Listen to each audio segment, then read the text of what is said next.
va préparer une perfusion de perfalgan et on va aller la poser dans la chambre de Madame Maillot qui est douloureuse.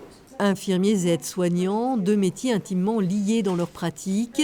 Réunir de futurs professionnels dès leurs études, c'est ce qui a présidé à la création d'un pôle de formation paramédicale unique sur un même lieu à Saint-Dié-des-Vosges au sein de l'hôpital Saint-Charles. Des locaux inoccupés ont été réhabilités sur plus de 2000 mètres carrés. L'Institut de formation en soins infirmiers a pris ses quartiers au 4e étage et juste en dessous l'IFAS, l'Institut de formation d'aides-soignants avec des conditions optimales d'apprentissage. Les aides-soignants ne travaillent pas seuls et les infirmières non plus. Donc il y a tout un partenariat et une compréhension de l'équipe pluridisciplinaire avec l'équipe médicale bien sûr, qui est à comprendre dès le début de la formation et c'est ce sur quoi nous souhaitions apporter un plus à ces étudiants et élèves.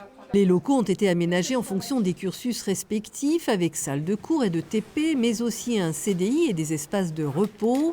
Et même sur 2 étages distincts, cela permet aux étudiants de se côtoyer comme ils le feront plus tard.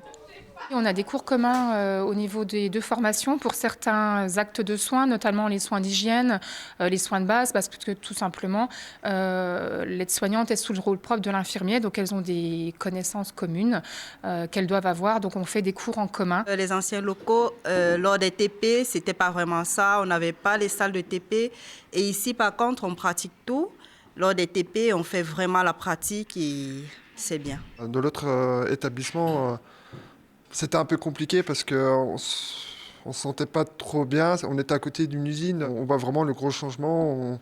On est mélangé vraiment avec les étudiantes inf. Et franchement, ça fait plaisir parce que du coup, on se croise dans les couloirs.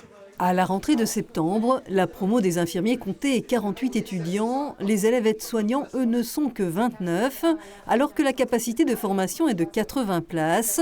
Ce pôle paramédical flambant neuf pourrait aider à attirer de nouvelles vocations et également à fidéliser les professionnels sur le territoire. Ce qui me plaît, c'est déjà le rapport avec les patients, les résidents, tout ça, du fait que on sert à quelque chose. Et qu'on voit vraiment qu'il y a des personnes dans le besoin. Les professions de santé, il faut travailler l'attractivité sur ces professions, bien qu'elles aient été revalorisées. Et du coup, c'est notre enjeu aussi pour attirer les jeunes dans ces formations infirmières ou aides-soignantes. Un pôle paramédical attractif, certifié pour la qualité de ces formations, qui aura coûté 6 700 000 €, qui devait être inauguré ce jeudi par les tutelles, financé principalement par l'Europe et la région Grand Est.